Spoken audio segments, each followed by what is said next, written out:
Hi everyone, Lewis here, and today I'm going to be bringing you guys a first look at a game called Survivor Nights. You more than likely haven't heard of this game before because it did just hit Steam Greenlight today, but trust me, it's definitely one to follow, and it's a reason I've been actively following its development for the past few months. So far, they've released a bunch of screenshots, 2 videos, and this video I'm showing you guys today is actually a video which the devs put together just for me to talk through and just explain what the game is all about. So of course, stay till the end until you form an opinion, because if you watch it so far, you probably have no idea what it is. So what is it? Well, you might have just got a hint right there, but it's another game which is attempting to do something in the zombie survival genre which no other game does. And considering how early the game is in development, it does a lot of things which are really impressive, which other games in the genre just haven't done yet. So things like being able to enter every structure, being able to fortify every structure, being able to set up traps, having an actual deep crafting system. You can see pretty much everything on the walls you're able to interact with, whether it be some kind of electronic system which you'll be able to put items in to fix, or a light switch, or locking a door. You'll see a lot of things through the video. And along with that, it's in a large open world with vehicles and multiplayer. That's right, it is going to actually have multiplayer, which is pretty exciting.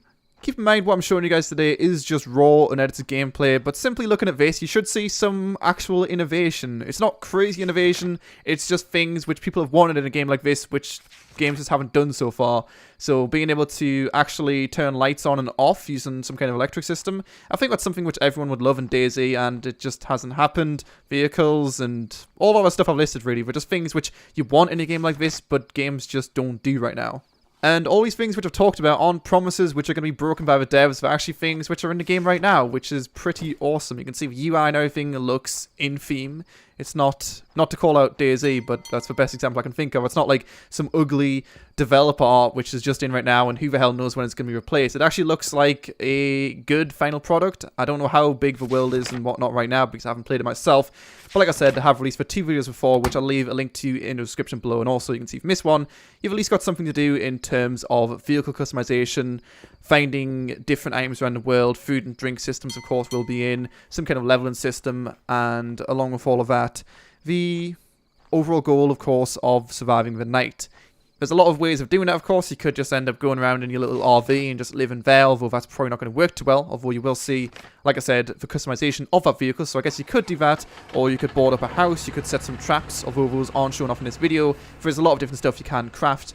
And the only thing I would really say people might not like about the game is maybe the art style. It reminds me a lot of 7 Days to Die just because it's not ridiculously pretty, but at the same time I think it looks good for what it is. It's got some nice lighting and it does the job, honestly. Got to keep in mind it's just a small indie team working on it. It's not like some kind of AAA title, and I'd say considering that, it does look pretty good.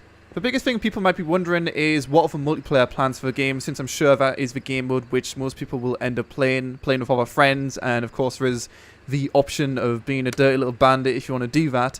How's that going to work exactly? Well, the only thing we've got on the Steam Greenlight page right now is that it's going to be a persistent server. Well, the servers are going to be persistent, so obviously things which you do in the world are going to stay there, like barricading up vehicles, houses, etc.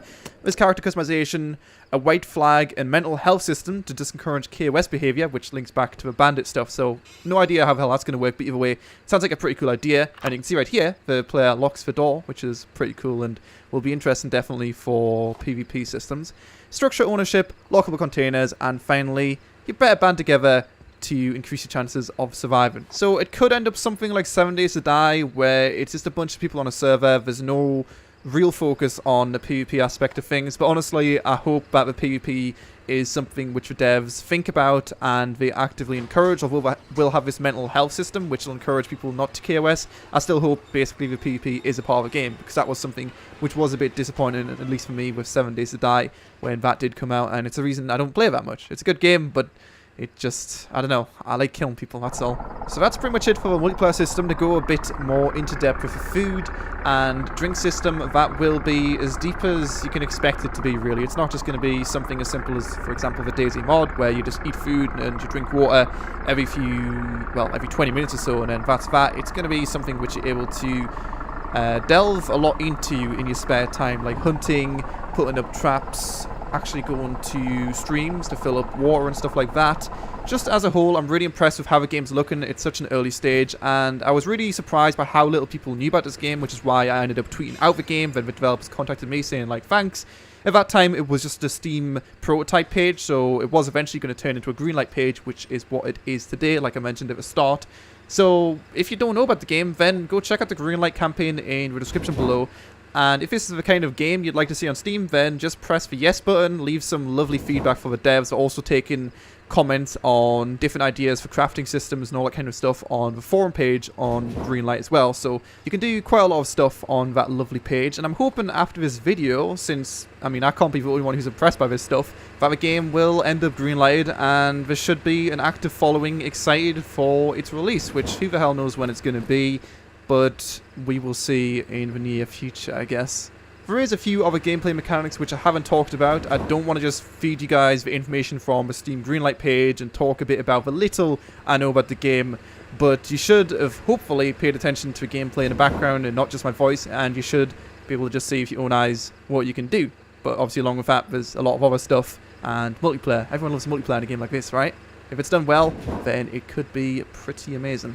But honestly, there's not much else to say about the game, since right now not much is known about other than the free gameplay trailers which were released. I know I said it before, but just go watch the other two videos which I'll leave in the description below if you want to see some more cool stuff. Those two videos are actually edited down and show off some more specific features, whereas this is just unedited with the dude fixing up the RV, fueling it up, and eventually leaving, as you'll see very soon here. There's about a minute left for the gameplay, so I'll just let the rest of it play out, but just make sure to check out the Steam Greenlight page, just everything in the description. Feel free to leave any feedback in the comment section below on this video. I'm sure the developers will be reading it, and hopefully I'm not the only one who thinks this looks super, super cool, but I'm pretty sure I'm not. Anyway, thanks a lot for watching. Don't forget to comment, like, subscribe, and all that good stuff. Check the description, like I've said a million times, and I'll see you guys next time, and expect some Survivor Nights content very soon. Hopefully, if it does actually come out soon, then I'll definitely be hopping straight on that train. Or in this case, hop straight on the RV.